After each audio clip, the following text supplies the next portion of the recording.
Welcome to the fifth edition of the Global Festival of Oneness, celebrating the life and works of Adi Shankara and organized by Indica Center for Moksha Studies. My name is Anuradha and I'm the host for this session. Let us start with the prayer. Sadashiva Samarambham Shankaracharya Madhyamam Asmadacharya Paryantam Vande Guru Paramparam. We are very pleased to have with us Dr. Aravinda Rao talk to us about the subject Preparing the Mind for Vedanta Sadhana. Before we get into the talk, I'd like to introduce Dr. Rao. Dr. Karnam Aravinda Rao is a retired DG of Police Andhra Pradesh who studied Sanskrit under Mahamahopadhyaya Padma Shri Dr. Shri Pulela Sri Ramachandradu and studied Vedanta under Mahamahopadhyaya Swami Tattvavidananda Saraswati. He has authored many books on Hindu philosophy. Welcome, Dr. Rao. Namaskar. Shuklam Bharadharam Vishnum Shashivarnam Chaturbhujam Prasannavadanam Dhyayet Sarva Vignopashantaye Sadashiva Samarambham Shankaracharya Madhyamam Asmadacharya Paryantam Vande Guru Paramparam. Om. My namaskars to all. Today's subject, I'll straight away get into the subject. The subject is preparing the mind for sadhana. This is a rather tricky subject because already there is an established structure which has been given by Shankaracharya. He has given us the framework, that is Sadhana Chatushtaya, that framework he has given. And we know what is the Sadhana Chatushtaya and all that. But the problem here is, it is easier said than done. How to practice? For example, Nitya Vastu Viveka, okay, you go to your teacher and learn Vedanta. Then again comes the basic problem, Vairagya, developing Vairagya, practicing Vairagya. And then again, Samadhi, Shatka, Sampatti, etc. Then again, of course, Mumukshutva. So all these things, it is actually dependent on practice. So this word sadhana, again, is we have to see the word sadhana. Sadhanam and sadhana, these two are different. Of course, sadhanam is a means. Sadhanam is a means. For example, karma yoga is a sadhanam for chitta shuddhi. Or rather, say, bhakti yoga is another sadhanam for concentrating the mind and for getting rid of some of our negative emotions, that is raga, dvesha, etc. So sadhanam is that. Sadhana is actually the process. The process in which we train the mind is what is this sadhana. So that is the basic difference. And sadhyam is something which can be achieved by this sadhana, by this achieved or rather attained or known by this sadhana. So that is how the words are. And this sadhana is something which is slightly, why slightly? It is totally different from all other pursuits. Sadhana is actually a pursuit. Because when we say this sadhana, what is it we are trying to achieve, or rather attain, or rather know? We are trying to know what is called Brahman. So here, this training the mind is totally different from any other pursuit. For example, a person who is studying some mathematics or some economics or some other science, he should only have the aptitude for that. And whether he has aptitude or not, it can also be known or gauged by the psychologist. So it all depends on a person's aptitude, interest, and the application he bestows on that. But then here, the requirement is totally different.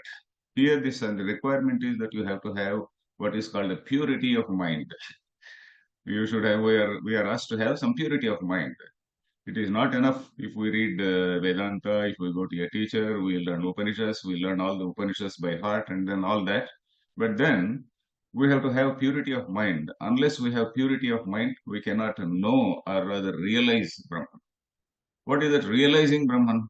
Realizing Brahman in one word to start with, if we have to say, we have to feel, because the Vedanta says that you are that Brahman. So when you say that there is only one Brahman which is manifesting at the whole universe and you are that Brahman, then you have to feel it. How is it I am Brahman? So that is the problem. So for that, if I am having my own idea about what I am, then it is not going to help. So I have to change my mind. I have to bring about some inner transformation. I have to bring about absolute, a totally different frame of mind. So that is the problem. So it is a totally different pursuit when compared to all other pursuits. So that is one thing which we have to see. Then another tricky point is we can't say that we are achieving moksha or anything like that, because moksha is something which is always there, which is already there in everybody. You see, nitya, it is called a nitya siddha. Nitya siddha means it is always there. So it is only that we do not know. Moksha, my real nature, is something which is already there. But only problem is I don't know that. And there is a general rule, accepted in all the shastras, that anything which did not exist earlier and that which can be achieved by some karma is it is something which is anitya or ephemeral. Suppose there is a karma. I have to go say somebody does perform or rather performs a yajna. He performs a yajna with the idea of achieving heaven. So yajna is a karma, and by doing this karma, he is achieving swarga, which he did not have earlier. So something which did not exist earlier, and now he is achieving, but by virtue of a karma, is something which is there, which is called karma phala. But here, and that karma phala is something which is ephemeral, which is absolutely time bound, and depending on our the punyam which we have got, our duration in heaven is only for that time, and then after that you are honorably sent back. But then here, moksha is something. It is not like that. Moksha, when we say sadhana, we are doing sadhana, or we are in the sadhana marga, or in the path of spiritual pursuit. It is not exactly a karma. It is a slightly different type of karma. So we have to be careful in saying that sadhana, what we do sadhana, is not exactly a karma in the same manner in which yajna is a karma. So that is again another point which we have to see, because anything which was not there earlier and achieved by a karma is something which is anitya, but moksha is nitya. So that is what we have to see. Then what is this say what is this liberation of moksha? Moksha is something which is, we know that is the highest pursue, the highest thing which can be pursued or which can be sought, because there are four purusharthas: dharma, artha, kama, and moksha. The highest thing which can be sought is that purushartha, and that if we know one, you know everything. That is what we see in one Upanishad. Kasminnu bhagavo vijñāte sarvamidam vijñātam bhavati. If you know one, sarvamidam vijñātam bhavati, the whole thing, whatever is there in the universe, all that they fall into place and they falls into some context. So that is how it is. So that which releases us from the cycle of this birth and death. So that is another point which we see. Desire, we see, when you want moksha, why do you want moksha? Because moksha is said to be absolute bliss. Moksha is said to release us from this birth of, so the cycle of birth and death. How is it going to release? Because we do not know our own real nature. We identify with this body-mind complex, and this body-mind complex. What are the features of this body-mind complex? There are trividha parichedas. There are rather three types of limitations for this body-mind complex. We are limited by time, we are limited by place. Limitation by place is called desha paricheda. That is, I am here right now, here somewhere in America. I am not in India. That is desha paricheda. Then kala paricheda. I am in this particular period of time. I was not there a century ago or 1 century later, or century later. I will not be there, or even a few years later.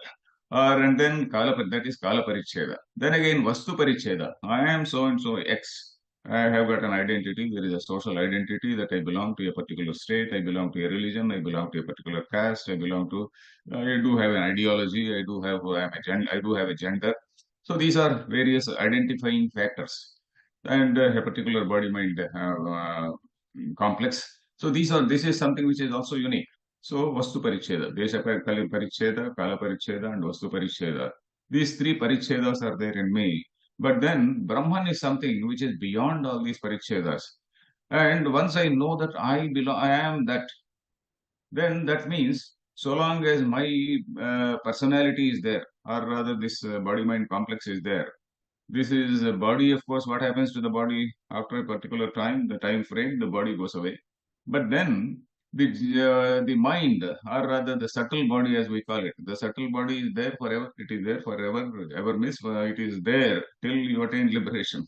The subtle body has a unique identity till the time we get realization. It is only when we realize, then the subtle body does not require another physical body. When the physical body falls, the subtle body goes and takes up another physical body, which is uh, in accordance with its own vasanas, in accordance with its own karma and all that baggage of karma, sanchita karma.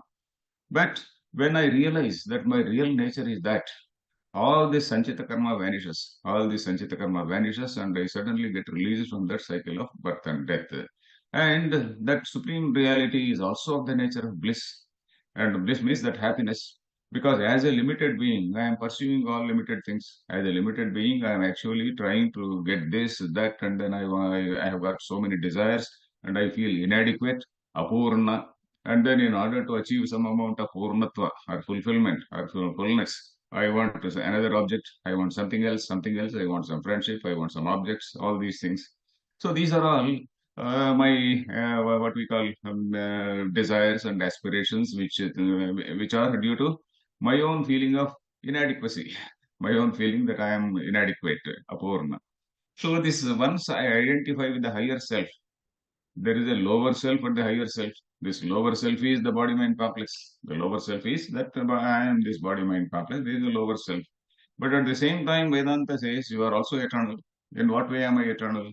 I am eternal in the sense that it is jiva. Antahkarana vichinnam chaitanyam jiva. That is the definition for jiva. What is this jiva? That is the consciousness which is associated with a particular antahkarana is the jiva. And consciousness is something which is eternal.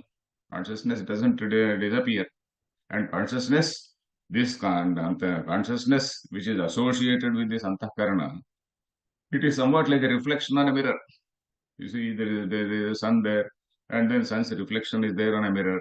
And once the mirror goes away, where is the reflection? Reflection actually merges in that light, merges in the great sunlight. So similarly, this consciousness also merges in that universal, that supreme consciousness, what we call Brahman. So that Linga Sharira no longer desires to take any other body because it has realized its own, say, real nature. So that is how the whole thing works. And in order to achieve that, how should we train our mind? So that is the basic question. And another point here we have to notice that for this moksha or for liberation, all people are adhikaris. It is not as though only sannyas ashrama, because there is an impression that only sannyas ashrama is, sannyas ashrama no doubt is great. Sannyas ashrama facilitates. But then it is not as though sannyas ashrama alone, but those in that particular ashrama alone will attain moksha. It's not like that. Moksha is there for everyone. There is a very famous shloka by Vidyaranya Panchadashi.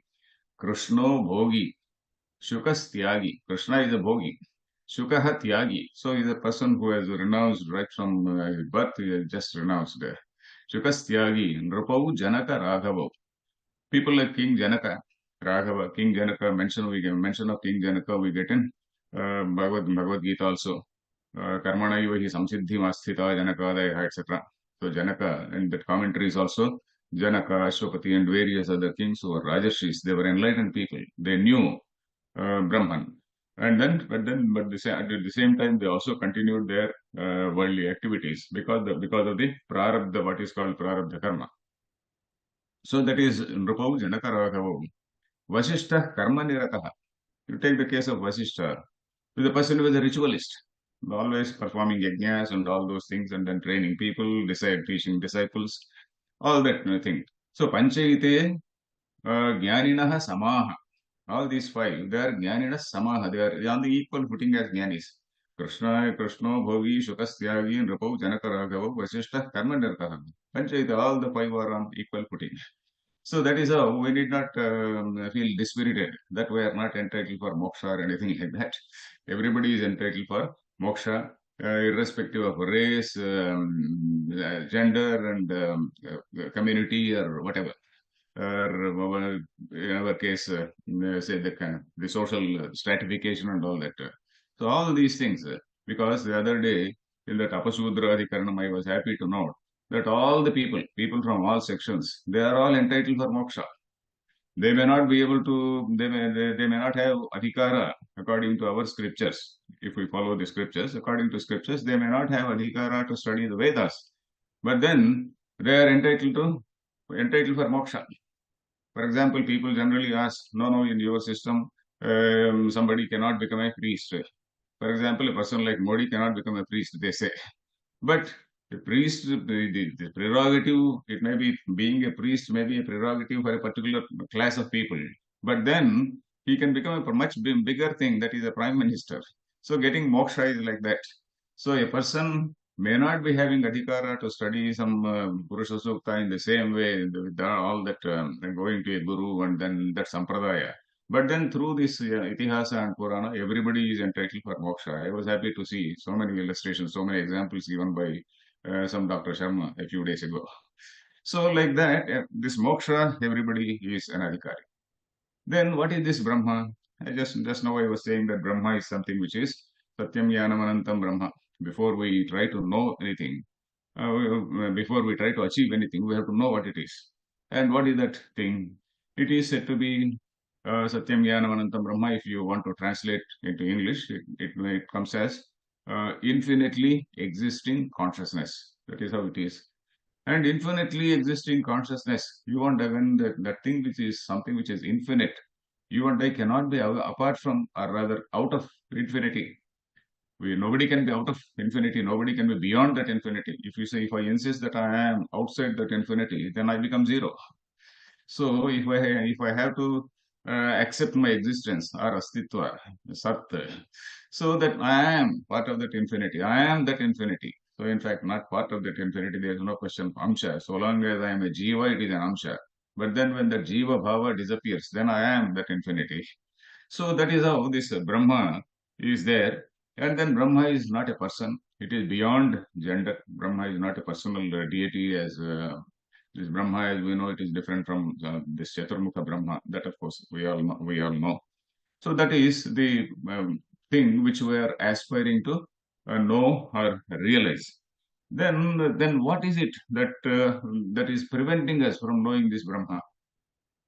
As we were just saying, I have a strong feeling that I belong to so and so country. I want a particular political party, and then I want a particular civilization to survive, and then I belong to a particular community. I belong to this, that, etc. I have got a strong likes and dislikes and so many things. So when that is so, then how is it that I am going to feel that I am beyond everything? I am beyond race, region, religion, and then civilization, and beyond all these things. In fact, Bhagavadpadacharya Upanishad uses a word called Ativarnashrami. A person goes beyond this varna and ashrama dharma. The person who is a jnani, he goes beyond all that. He goes beyond all these limitations. So I have to say, first of all, my mind says, how is it possible you are so and so? How can you be Brahman? So you are having an identity, you are having a social identity. So that means my mind is actually stopping me from realizing it. That is what the Bhagavadpadacharya also says. People are afraid of losing their identity. People are afraid of achieving moksha. Abhaye bhayadarshinaha. So in that abhaya, we are seeing bhayam. Because we don't want to lose our identity. I don't want to lose my small kingdom here, kingdom or my personal kingdom called my personality. So that is how we behave. So the first obstacle is the mind, and so we have to train this mind, because this mind is something which is, because of this limited nature. It is something which is the master of this limited body. Mind is actually the master of the indriyas and also the body, because the indriyas act according to the on the orders of the mind. Indriyani hayan ahu, Gita says, not Gita, yeah, that Kathopanishad says, Indriyas are like the horses. And mind is manah pragrahavan naraha. Mind is like the pragraha. Pragraha, in Telugu we call it pagam. Pagam is that is the reins. The mind is something which reigns in the senses. And then it is a master of the body. And this master of the body, it is external, outward bound. Then if we see what is the mind, what is the constitution of the mind, Mind again is the constitution of these Panchabhutas only, not only the mind, the whole body. Body is a derivative of this Panchabhuta. Panchabhutas, the gross aspect, Panchabhutas again, they do have the Sattva-guna, Rajoguna, and Tamoguna. These three are the constituents of the Panchabhutani. And the subtle aspect, the tamas aspect, or rather the gross aspect of the Panchabhutas, they go to the making of the body. Then again, the another aspect becomes the rajas aspect of Panchabhutas. They go to the making of this prana. And then the subtle aspect, that is the sattva aspect of the Panchabhutas, they go to the making of the five senses and the mind. So this whole body-mind complex is a product of that Panchabhutani only. And then this mind, again, because it is a product of this Panchabhutani, and also the body, it seeks enjoyment, it seeks fulfillment from the same five elements. My eye wants to see, eye is something which is from the light only, tejas. Then again, my physical body corresponds to what is earth. Then again, the rasanendriya corresponds to water. So like that, I, as I said, tejas. So it is like that. So each indriyam is trying to get fulfillment from the indriyartha. Indriyam is there and the indriyartha, the object of that sense is there. So we want to have that sense objects every time for fulfillment. That is what Kathopanishad says. Paranchi khani vetrunat swayambhuhu tasmat parang pashyati pasyang parang pashyati nantaratman, he says. Kasyid dhiraha, some rare person, Kasyid dhiraha, some rare person who is able to restrain the mind. So that is what the Kathopanishad says. Very rarely we find people who can control their minds and then who can see inward, or rather look inward. The Indriyas and the mind, they are so constituted by Brahman, or rather Brahma has conspired to create this body-mind complex in such a way that the mind always looks outward. So some actually determined person, some dhira, dhiyam rati, buddhi vrittim grunhati iti dhira. That is the definition of dhira. So the person who controls his mind, he looks inward, and then he realizes that his real nature is something different. So that is what it says.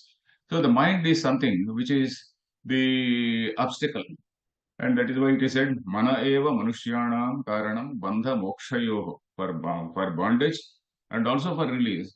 The only tool we have is the mind. So we cannot ignore the mind and we have to go through the mind only.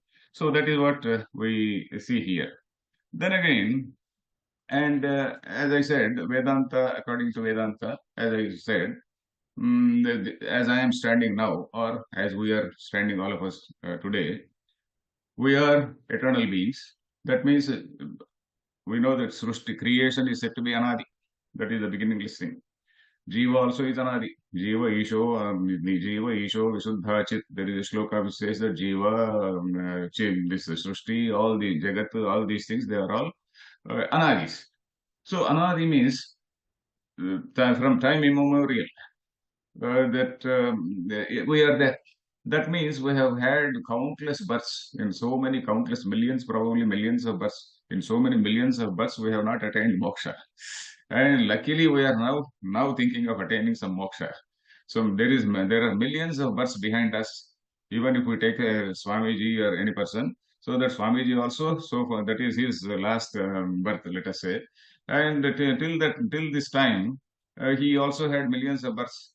So many births are there. So somebody could have been a scorpion or a snake or something else, or a pig or something else. We have gone through all those births, all those wombs, and then now we are in a human womb, and which is unique. And this human womb is called Karma Bhumi. This is another point we have to see. Karma Bhumi does not refer to the physical geographical India, because Puranas sometimes they say, oh, Bharatadesha is Karma Bhumi. But Bharatakhanda, it existed beyond Afghanistan and then on this side beyond Myanmar, and that was Bharatakhanda. But then all those things have gone. So Bharatakhanda is, if you want to say Karma Bhumi, God knows how much Karma Bhumi will remain. But Karma Bhumi is the human level. Bhumi means a level. Bhumi actually, we are familiar with the word called Yoga Bhumikas. Yoga Bhumika. Bhuma and Bhumika or Bhumi is a level. Even in Santyandana, we say Pavitra Pavitro, what is that? bhumi. Yeah, anyway, that word I forget. So that bhumi is a level. Karma bhumi is the level, or rather the stage in which you can do something positive and then attain that moksha, or rather get released from this cycle of birth and death. So this is one thing which we have to see. So this mind and body mind complex, which is a product of Panchabhutani, feels that it is its property and that is its identity. But then we have to see that it is only a manifestation in the supreme consciousness, as Vedanta says. And the mind is always moving over objects only, and that is what we see in that the definition of Naimisharanya. If we see the opening, the commentary on the opening shlokas of Bhagavatam, there is a shloka, a wonderful shloka which says, Etan manomayam chakram, brahmana nirmitam pura. Manomayam chakram, this mind is moving like a wheel. Brahmana nirmitam pura. Shiryate, yatrasya shiryate nemihi. Where the rim of that wheel stops.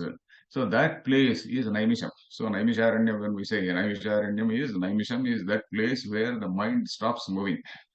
So that means you have attained that stillness of mind, you have attained that purity of mind, and then mind is no longer wandering behind objects. And that is what is that Naimisa Aranya. Aranya is another thing which is significant word where there is no noise. Rana is a noise. Aranyam is a place where there is a noiseless place. That is Naimisa Aranyam.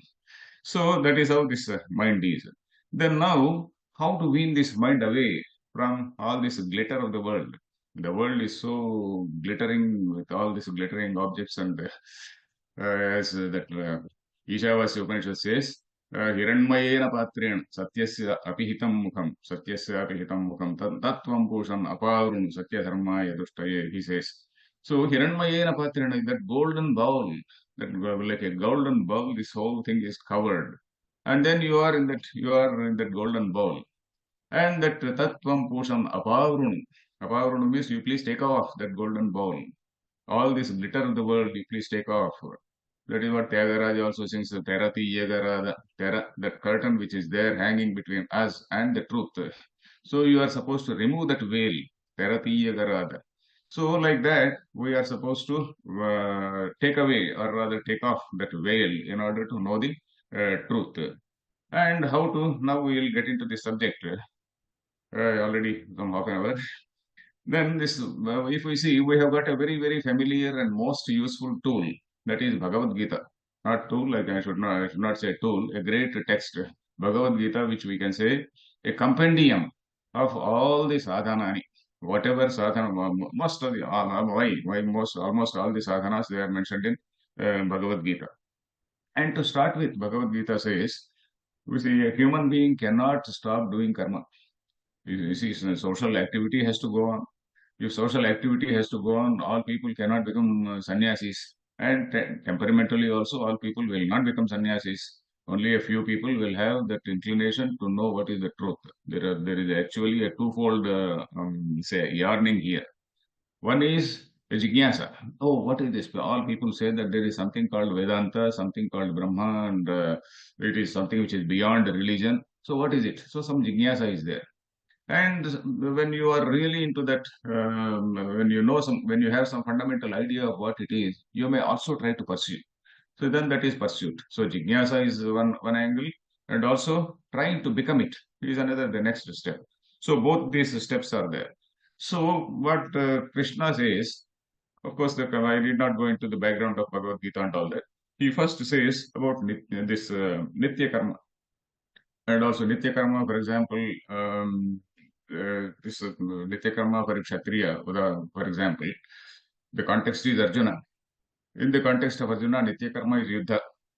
He is, if necessary, he has to go for war and then he has to kill people. That is his Nitya Karma.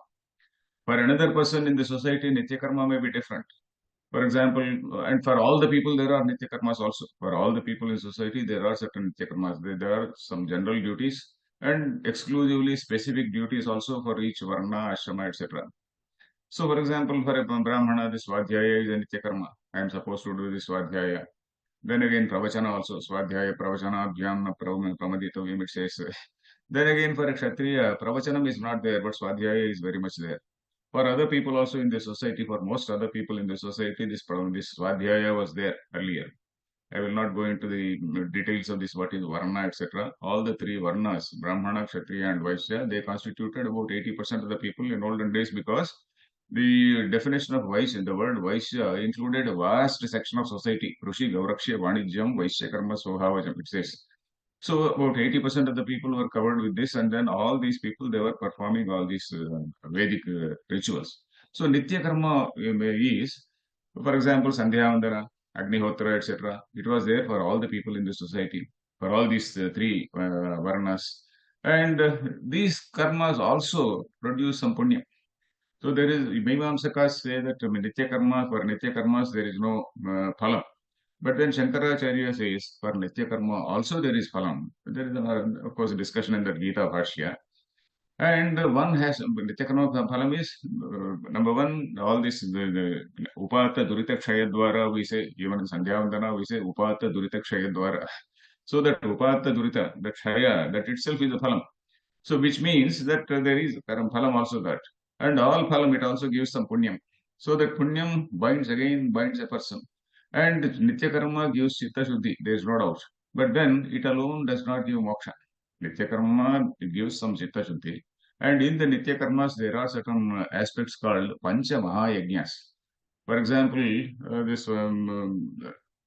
example, in Deva Yajna, Pitru Yajna, Swadhyaya Yajna, Atithi Yajna, Bhuta Yajna, etc. Atithi Yajna, for example, if you take, for example, when somebody comes home, comes to your house, you are supposed to treat him well, you are supposed to give him some food, honor him, respect him. Suppose we don't do that. You don't do that, and there is no punishment for that. Of course, there is no punishment in the world. But then, Dharma Shastra says there is a pratyavaya. Pratyavaya means there is a negative impact. You get papam. In God's court, if we want to say that. According to Dharma Shastra, Dharma is different from the mundane law. In mundane law, there are certain offenses which are punishable by law. But then there are certain other things which are not punishable by law, but which are aspects of Dharma. For example, respecting your elders, that is a part of your dharma. That is Pitru Yajna. Similarly, Atithi Yajna, Bhuta Yajna, you are supposed to treat all the animals also gently. So all these things, they also engender some amount of purity in the mind of a person. So Nitya Karma, if we are performing properly, it engenders purity. And then Nitya Karma also, Krishna says, you do it in such a way that it does not bind you. Even if Arjuna has to go for war, basic question is war. War, why is he saying war? We are not, all of us are not going for war. But then in the context of Arjuna, it is war. But in our context, it is our own office work. It may be dealing with people. Suppose somebody, a policeman is there, he is supposed to deal with people. Another administrative officer is there, he is supposed to deal with so many people and so many files. And behind every file, he has to see the human being. When a file comes to him, he has to see the human being in him and also keep the higher truth in mind, and then do his dharma. So when he is doing his dharma as an officer in the office, as an administrative officer, he is doing karma yoga. So karma yoga applies to everybody in all sections of society, and in all societies also, not only in Indian society but in Western society, everywhere. Karma Yoga, the principles of Karma Yoga apply. That is your responsibility to the society. Karma Yoga, basically, the basic point in Karma Yoga is a individual's responsibility to society. In all these Pancha Mahayajnas, what is it we are seeing? Individual's responsibility to all of the people. When you are doing your duty, the rights of all of the people are taken care of. That is our Siddhanta. We don't say, oh, these are my rights, these are my fundamental rights, etc. We don't find it anywhere. We only talk about our duties. So that is why people like Swami Dayananda say that ours is a society of duties, not of rights. Because we say, yes, it is our duty. When I am performing my duty as a husband or as a father or as a son, then the rights of other people are taken care of. If I don't do that, naturally the rights of other people are not taken care of, and I am committing sin. So that is how it is. So this Nitya Karma, Krishna says, you are supposed to do Nitya Karma without that again in the Nishkama karma mode, without expecting the fruit of that karma. You are performing that karma. Arjuna is performing that battle. He is engaged in battle. And similarly, we are also engaged in all our activities.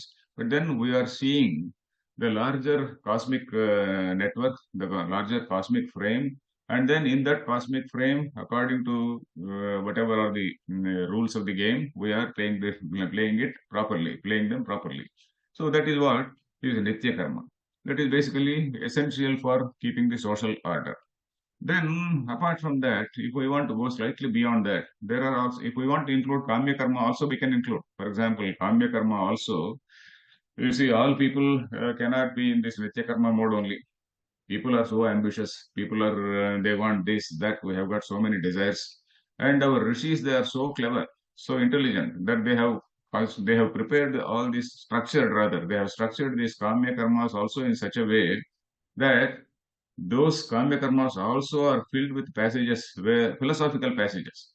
For example, somebody is performing a yajna for reaching heaven, something like that. And then in that thing also there are passages which are philosophical passages. And in those philosophical, while listening to all those philosophical passages, at some point of time, the man may get an idea. Arey, what is this? This passage, the truth is so high, and what is it I am doing? For example, when we are doing Sandhya Vandana also, Sandhya Vandana will come later, but Devatarchana. For example, Devatarchana.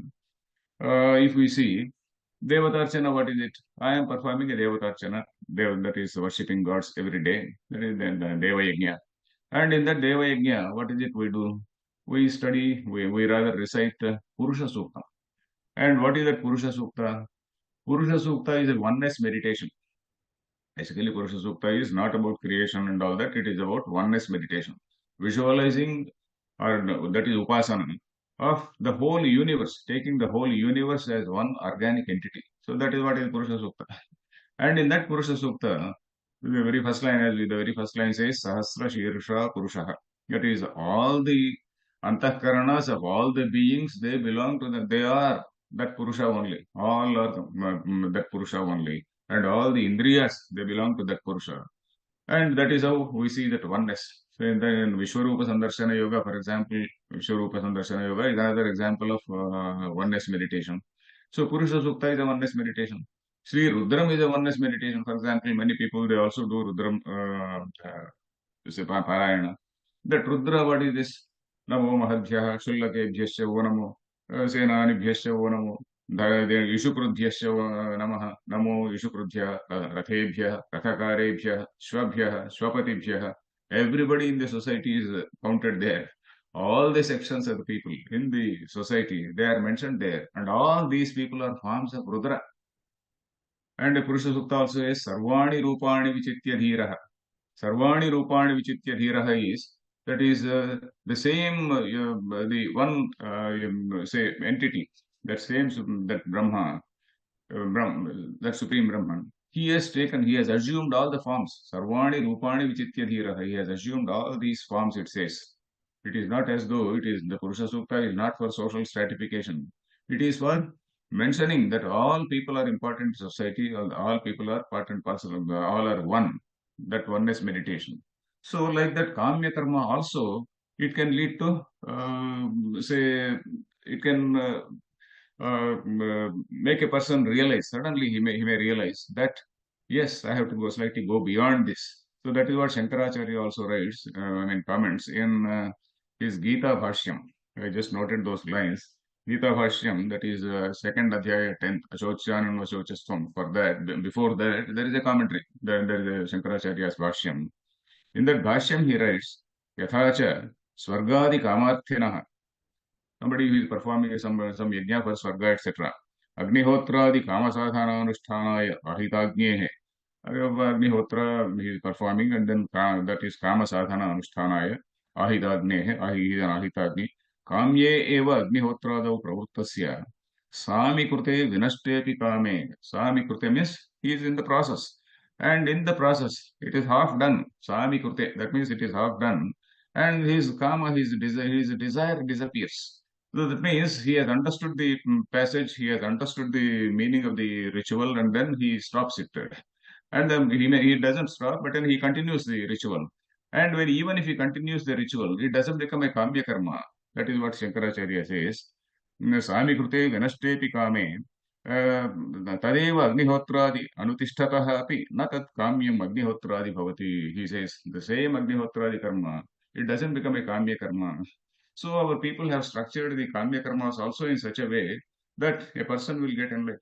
You go to a temple and then the pujari recites the Purusha Sukta and Kayarudram and all that. Suppose the pujari, that Archaka also is a very intelligent man, very well informed man. And if he explains that it is a oneness meditation, maybe somebody may get interested in that. So that is what we have to see. So our sages, they have structured like that. Now, Sandhyavandana also is like that. For example, Sandhyavandana, when we perform, Sandhyavandana, the mantras, if we see, Brahmaiva Sam Brahma Punoti, yeah, Evam Veda, it says, Brahmaiva Sam Brahma Punoti means he is already a Brahma. Udyantam, Astanyantam, Adityam, Abhidhyayan, there is a mantra there. He is already a Brahma. And then he realizes Brahma. That is, Sandhyavandana, if we know and perform, it becomes a Brahma Abhyasa. If we do not know and perform also, it is a Nitya Karma. If we do not know the meaning and perform Sandhyavandana, it is Nitya Karma, there is no doubt. For that also is good. But if I know the meaning, if I know the philosophical significance, and for example, even when we do this Anganyasa, Karanyasa, etc., Om Tatsavitu Brahmatmane, Angushtabhyam Namah, Brahma, we say, Tarjani Vishnuatma, Tarjani Bhyam Namah, Rudratmane, Madhyamabhyam Namah, Satyatmane Anamikabhyam Namah, when we say, Jnanatmane Anamikabhyam Namah, Jnanatmane Kashtikabhyam Namah, then Sarvatmane Karatala Karapushtabhyam Namah, when we say, when we mention Brahma, Vishnu, Maheshwara, and then beyond the Trinity, we say Satyam Jnanamanantam, Satyam Jnanamanantam. So even in the what is this Anganyasa and Karanyasa, on the Karanyasa, in this Karanyasa, you are doing the same from one level, you are going to the higher level. From this Brahma, Vishnu, Maheshwara level, Trinity level, we are going to Satyam Jnana Manantam level. So that is what we see in Sandhyavandana also. So if we know the meaning of Sandhyavandana and do, it is a Brahmabhyasa. Similarly, if you know the meaning and do Devatarchana, it again becomes Brahmabhyasa. Brahmabhyasa is that contemplating the idea of Brahman. The contemplating the idea means that is Vedas say Aham Tattvamasi. You are that Brahman. And there is a Anubhava Vakya also which says Aham Brahmasmi. So when we know the meaning and perform, do that, then it becomes a Brahmabhyasa in the sense that I am trying to realize, yes, I am that, I am not different from that. And that is what Shankaracharya also says in the same Gita Bhashya, Sarvatra hi Vedanta Shastre Kritarthasya Lakshanani Yani Tanyeva Sadhanani, he says. So when you are a practitioner, you are still a sadhaka, then what are we supposed to do? If we are fortunate to have a guru, we are supposed to imitate that guru. Most of us, we are not very fortunate. Of course, I was fortunate, I am fortunate to have a guru, right now a living guru, Tattvavidanandaji. And of course, I also listen to very many Swamijis also. So if we are fortunate to know a guru personally, then you can imitate. Kritarthasya lakshanani, a kritartha, how he behaves in a particular situation.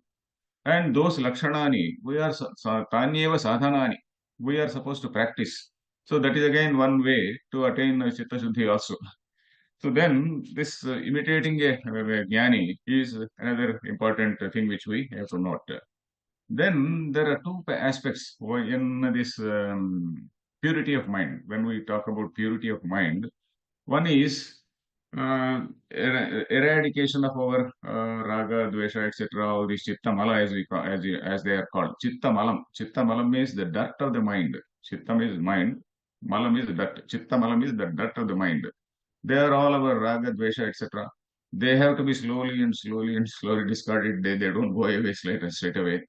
And for that, of course, we have to read lot many books. As many books as we can, we have to read. For example, jivanmukta Viveka is one excellent book which I suggest to everyone. There are two chapters there. That is Vasana Kshaya and Manonasa. Vasana Kshaya and Manonasa. That is Vasana. What are these Vasanas? And we were discussing where right now, as we are sitting here, after innumerable births, after millions of births, we are now sitting here. So in all these millions of births, we have committed so many actions, and this antahkarana has been undergoing so many modifications.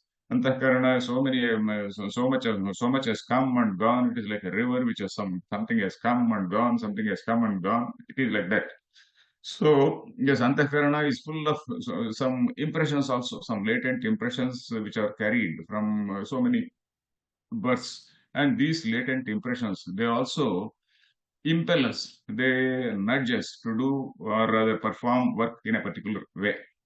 All the latent impressions, vasanas, they promote us or rather they provoke us to do certain karma. For example, there are some bad vasanas in me, let us say, accumulated vasanas of past births. And when I look at an object, I want to immediately get it. And in fact, in order to get it, I also want to use force. So that is my vasana. So this karma, this backlog of karma and vasanas. So those vasanas are there. So how to reduce these vasanas, and then how to slowly and slowly eradicate these vasanas? We have to read that those books. Then yeah, that is what is antarindriya nigraha. Antarindriya nigraha is shama. Bhahyendriya nigraha, that is controlling the external indriyas. Suppose my mind desires something. When my mind desires something, then I have to jolly well control my indriyas. Otherwise, the shopkeeper will thrash me. So I want an object, and if I go and grab it, the shopkeeper can thrash me. So that is how I have to control. But then training the mind is more important. Bahyendriya nigraha is dama. That is controlling the external organs. Then antarindriyam is the mind. Nigraha is what is called shama.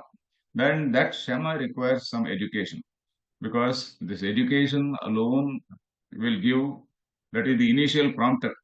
For example, Shankaracharya, when he says Nitya Nitya Vastu Viveka, he told it in the very first place. Because Nitya Nitya Vastu Viveka starts with some amount of fundamental knowledge about what we are pursuing. So if we know that we have some fundamental knowledge, then only we will pursue. So that Viveka produces some little bit of Vairagya. And the process of Vairagya is that slightly and slow elimination of these vasanas. Slowly those vasanas are getting replaced by good vasanas. So the bad vasanas have to be replaced by good vasanas. Like they say, bad money drives away good money. So something like that. Here, good vasanas have to replace bad vasanas. So in order to have all these good vasanas, we have to consciously cultivate good habits and consciously avoid certain things. That is what Shankara, and that is what Gita says. Vishaya vinivartante niraharasya dehina rasavarjam rasopyasya param drushtva nivartate, it says. Vishaya vinivartante niraharasya dehina. That I am consciously avoiding certain things. When I am consciously keeping away those things, over a period of time, it is somewhat like de-addiction. Over a period, then what happens? Then even that all that body gets tuned to that. But then the taste for that may linger on. Rasavarjam, it says. The taste for that lingers on. But the taste also goes away when I know some theoretical background. When I go to a guru, and then when I do some Shravana, Manana, Nididhyasana, then that also goes away. So that is why all the teachers, they say that the practice of purity of mind and also practice of vairagya, they have to know, practice of purity of mind and also vairagya on one side, and learning, that is Shravana Manana Nididhyasana on another side. These two things have to go on simultaneously. Shankaracharya has written a beautiful shloka in Viveka Chudamani shloka number 374, I think. Yeah, 374. And that shloka is Vairagya Bodhau Purushasya Pakshivat. You imagine a bird, a bird. A bird has to fly and then sit on the top of a rooftop. And that rooftop has a great mansion. And that mansion is Moksha. That mansion called Moksha is there. And then the bird has to fly and sit on the top of that mansion called Moksha. So if it has to fly, it needs two wings. It is not as though it can fly with one wing. Vairagya is one paksha. Paksha is wing. Bodha is knowledge, is another wing. So they complement. They complement each other. They support each other. So as our study goes, for example, you are continuously studying books on Vedanta, Vairagya also develops. And you are consciously practicing Vairagya. and the mind also able to see more in this text. Suppose when it's a aham tattvamasi, etc., we may not be able to see immediately. But when vairagya improves, then as and when the vairagya becomes strong, this knowledge also becomes strong.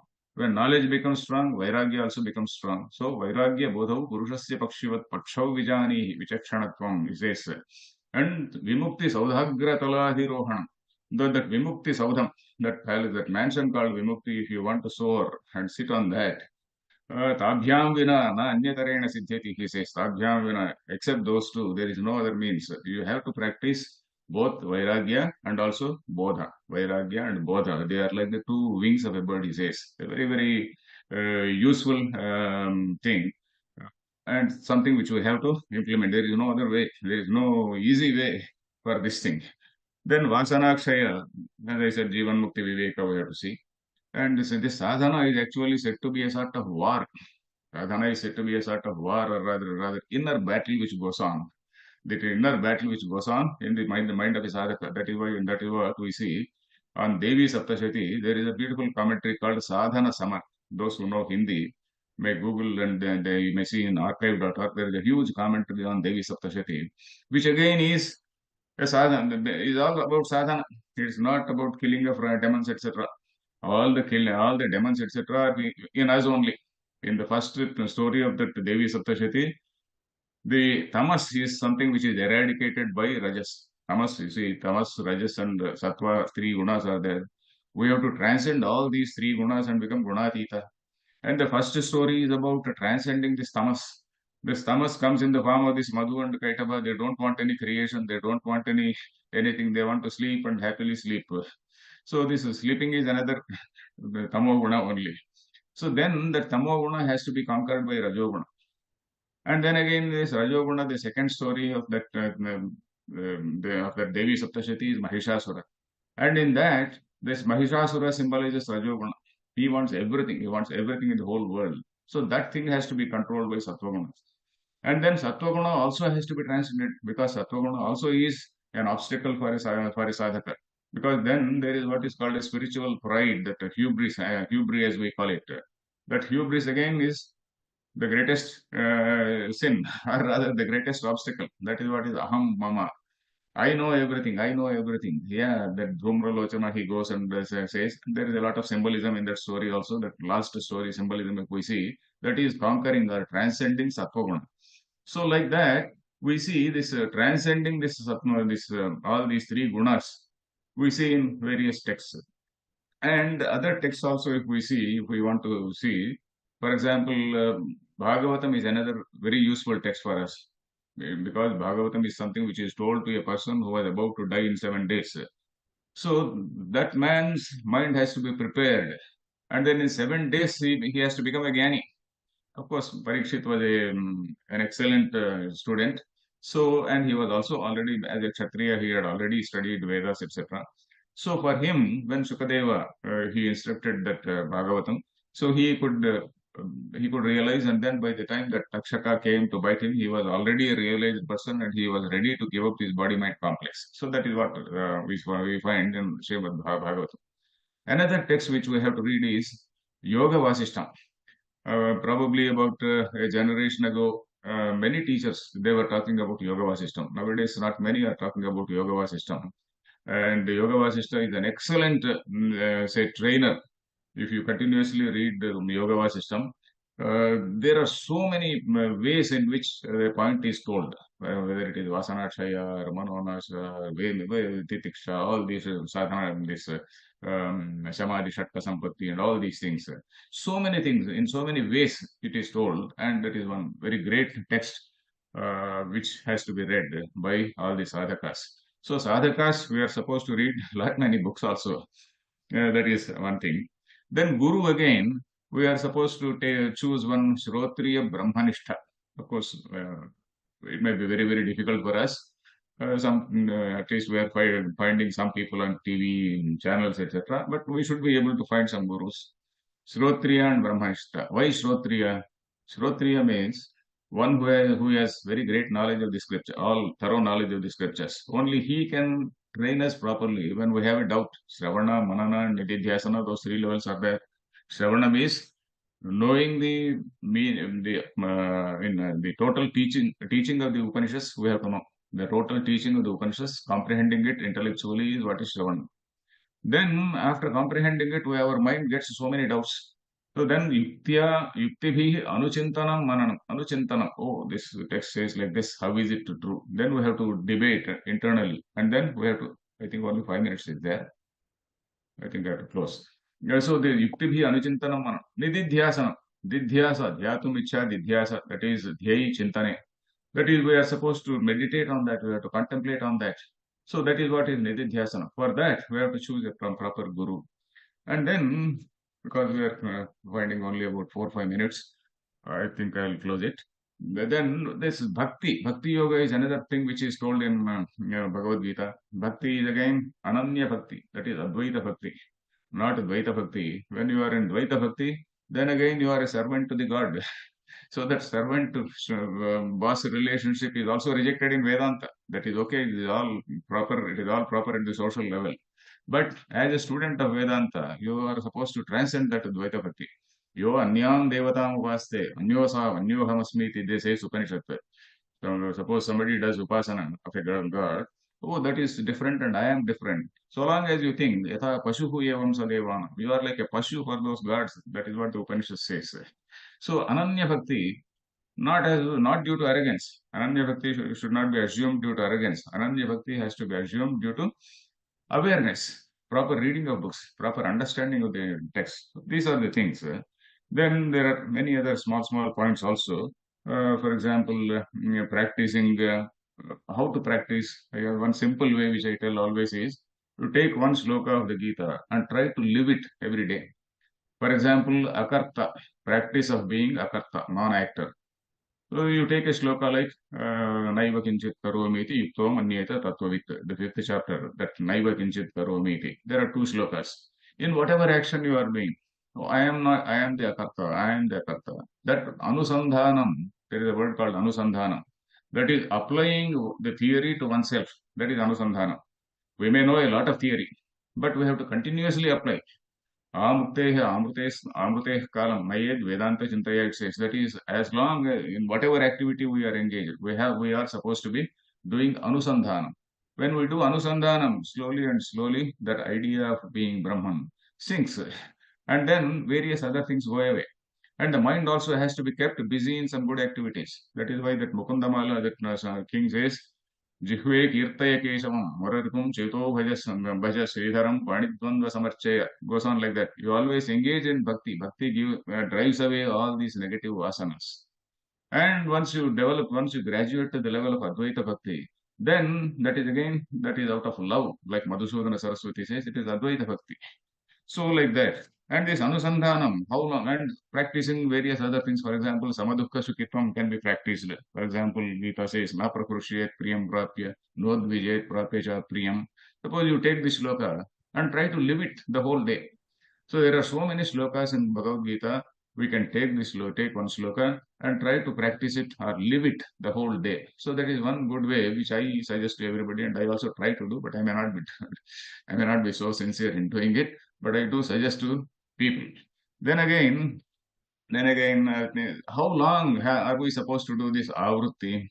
Avrutti means this Brahmadhyasa. There is a saying in Mimamsakas, they say, Vrihin avahanti. There is a line in say in Vedas. That is, you are pounding paddy. Till what time? How many times do you pound the paddy? You are supposed to pound the paddy till the husk goes away, and then till the rice comes out. So similarly, avrittihi asakrat upadeshat. There is a sutra, Brahma Sutra, which says this avritti has to be done viklitti paryantam, like you pound the paddy till you get rice. So till that time you are supposed to do. So similarly, this Brahmadhyasa also has to be done. I think the time is over. So this to conclude, I will say that this sadhana is actually a sort of inner transformation, and this inner transformation we have to get as much as possible. In spite of our so many aspirations, so many daily activities, and all that, some amount of nididhyasanam is very much needed. The application of what is told to us in theory is very much needed. And this inner transformation, unless we get, we will not be able to experience that freedom. Liberation is freedom, and we will not be able to experience that freedom. And this gives us happiness also. From various daily tensions also, it gives happiness. So with these words, of course, there are some more small points I can quit. I can skip them. So with these things, I thank the Indica Moksha. Of course, I am also a part of it. I thank the organizers here, all my friends, old friends, this Nitin Sridhar and Anuradhaji, etc. So I thank all of you. Thank you very much.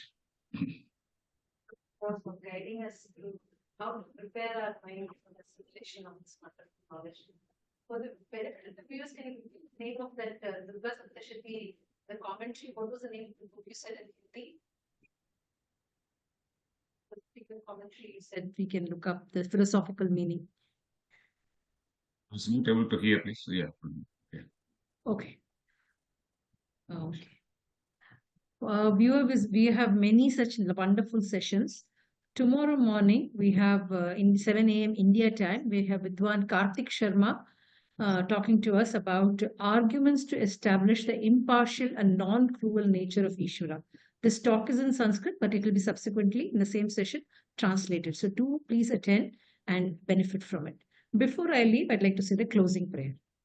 ॐ सर्वेषां स्वस्तिर्भवतु सर्वेषां शान्तिर्भवतु सर्वेषां पूर्णं भवतु सर्वेषां मङ्गलं भवतु सर्वे भवन्तु सुखिनः सर्वे सन्तु निरामयाः सर्वे भद्राणि पश्यन्तु मा कश्चित् दुःखभाग् भवेत् ॐ शान्ति शान्ति शान्तिः. Thank you very much and see you all tomorrow. Bye.